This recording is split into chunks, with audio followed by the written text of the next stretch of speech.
when Suge was addressing you in the episode 15 of his podcast, he said, and this isn't a direct quote, but he basically said, Reggie, you shouldn't talk about the music business. You should talk about, crooked cops or sheriffs or things like that. What did you think when he gave you advice? Which to me, it seemed like you gave him advice on the topics for him to talk on. So now he's trying to give you advice on topics to talk on. That's not paint a picture that's not true. But it's still a respect level. I get it. You guys get paid to do those interviews. But there's so much other things you can talk about for corruption in the city or the PD or, sheriffs. Yeah, well, unfortunately, when I talk on those subjects, because I have, nobody want to listen to it. They don't get the views. That's not what I'm known for. And that's the people that's on Bomb First Channel is not for that. But if we take that advice, and if that's how people are supposed to only talk on things where they started from, then all he should be talking about is being a scab football player, right? For the Rams. Or maybe only talking about working for Big West, who was working for Al Heyman as a bodyguard on their tours. Or as I supposedly was supposed to only call him was DOC security. And he only supposed to talk about being D security is what all he should be able to talk about, right? Okay, y'all. Well, initially in 1994, all I was a cop, all the way up until 1994. From 1985 to 1994, I only worked in law enforcement. I walked the same blocks, probably on the streets more than him, in the city of Compton.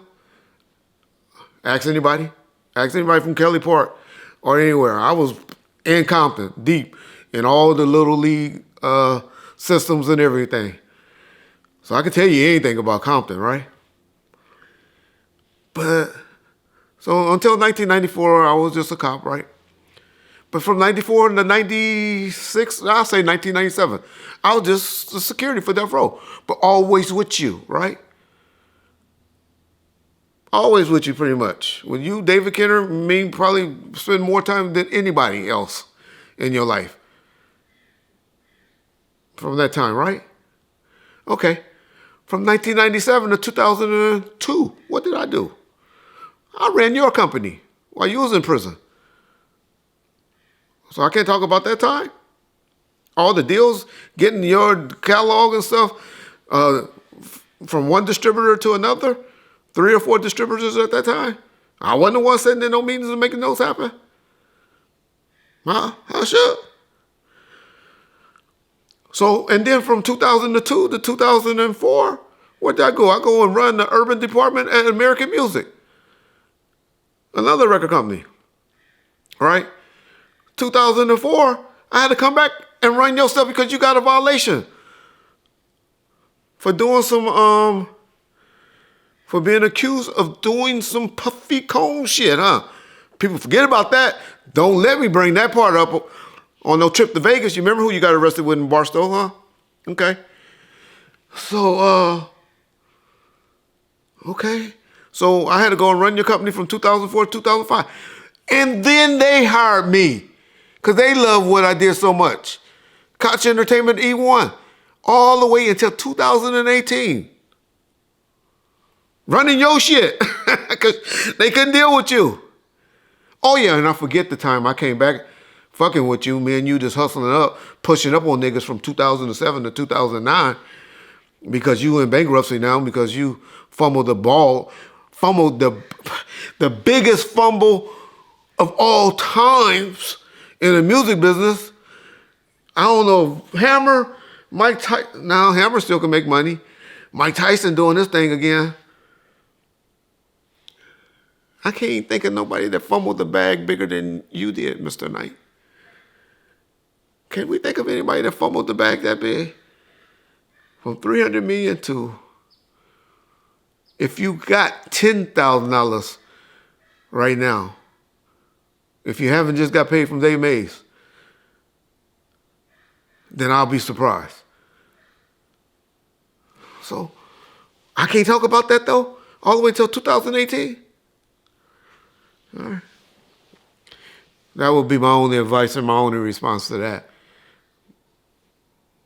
But hey, you were on top of the game. But just like Puffy Combs and all those people that was up on top of the game, then they knocked your ass down. I think you feel the lowest, dog. I think you might have beat everybody. But one thing you still got, and I'll give you that. And this is what you got to learn. And still giving advice on YouTube and stuff, you need to read bankruptcy laws. You really need to look into bankruptcy laws. Because I heard a little jab. Most people didn't hear about it. You was like saying, right before you said something about me, you said people that stole from me. I was like, oh, wait, he about to go. But then you said, well, I ain't going to talk about that. Nigga, you know how that bankruptcy court, read please, understand bankruptcy law. You know they went through your books like worse than the FBI did. It was so bad that they sued. And one thing I give you credit for, everything you say about your mother and father is factual. You love them, and they were good people. But you know, the only two that they sued, other than you in your bankruptcy, was me and her. Her for $1,500 a month, the $2,000 a month you was giving her, and me for the sale and transaction of the building. They ain't never said nothing about no misappropriation of any funds when it came to Reggie Wright. So miss me with that, because I caught it. Nobody else would probably caught it, but I caught it. So Suge, stop, dog. You fumbled the bag, but like I said, the Tina Turner thing, bro, you still got your name, dog. Your name should be free and clear now. It only take 10 years for all this stuff to get knocked off your credit. You got 10 years left. Don't let nobody put nothing in your name now. Don't let nobody use any of your thing. Just come home when you're 70-year-old. People are living. Well, OJ, I guess he died 76. But that's just because he had cancer. But people are now living to 80, 85 years old if they're taking care of their health and don't be fortunate enough to catch an unfortunate disease.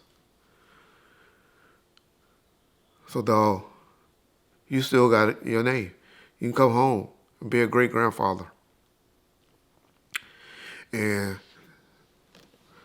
write your book.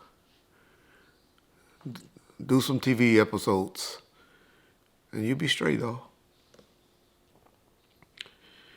But that's all you got. So stop telling people and acting like you got more than that. Because Dave Mays like to sue everybody he's in business with. Go pull up the name Dave Mays. You'll see he filed lawsuits against 10 people. Or 10 people sued him. And it's only a matter of time. Between you and him. You're already replacing him, which was a great idea. Love seeing Legend doing your opening. That's commendable what you did on that. But I know you, Suge Knight. Reggie Wright knows you. You know I know you. And you know me. Peace. Speaking of Dave Mays, and I know you're not a big music person, but the Dog Pound did a song after their trailer got shot in New York, and Tupac did a verse on it, and at the very beginning of the song, it's the Dog Pound featuring Tupac song. DJ Quick comes on the intro, and we'll play it. But I wanted to get your insight on what Quick said, and what Quick said was, Yo, this is DJ Quick. Taking a second out with the Dog Pound to let y'all know something. If you're looking in the source mag and don't see me, it's because them niggas on the east is the enemy. It's real. Who do you think he's talking about? Is he talking about the people that write at the source, or you think he's talking about artists, or both, or what do you think? No, he's talking about Dave Mays and Benzino at the time. But In fairness to Suge, to Suge and Dave relationship, they always had a great relationship. Suge, meaning Suge and Dave Mace. Not so much Benzino. We never heard much about Benzino. We didn't know much. All we knew that he was in a group that some dudes got stabbed or something. That's all we used to hear about them. I mean, Suge has, matter of fact, the night of the Source Awards, I took Suge down that night to Dave Mays had like a little radio station. I don't know if Dave Mays remember this. Well, I do. I remember everything. We took him to, he had like a little basement, studio where he used to do like he was like a Sunday night DJ or something like that. And Suge went and gave an interview at his station or for that particular radio station that he was doing. It was something on the internet or something, I don't know. Or maybe he just had a little spot. But yeah, Suge, so I say that to say Suge and him always had a great relationship. I remember when they were doing Source Awards in probably 98. 1998, they had to, whenever, because I remember watching that, whenever, I think it was Puffy that came out on that Violator song, when that Violator track was hot. And I had went and met with a guy named Peter that used to work for The Source. And I told him, hey man, y'all not gonna have this Source Awards out here in LA. And y'all don't have one person representing the West Coast on this ticket. I'm like, we're gonna tear it up. So y'all better get us some tickets and y'all better have somebody. And they were like, okay, what y'all want? They Mays had this guy come and meet with us, and that's when we had Das and Corrupt. We added them to present an award. But and so I'll say all that to say that Dave Mays, and the only reason I got in there to meet with him was because the name of Death Row. And so I say that to say Dave and Suge always had a respectful relationship. But it was a time when it had turned, that articles was been written and all of that, where the East felt on top of the world and the West felt like they were getting disrespected. I remember I used to tell you all the time about California Love. Y'all said California Love was getting beat up on the radio like crazy. Not like it was in the South and on the West Coast, would be my only point.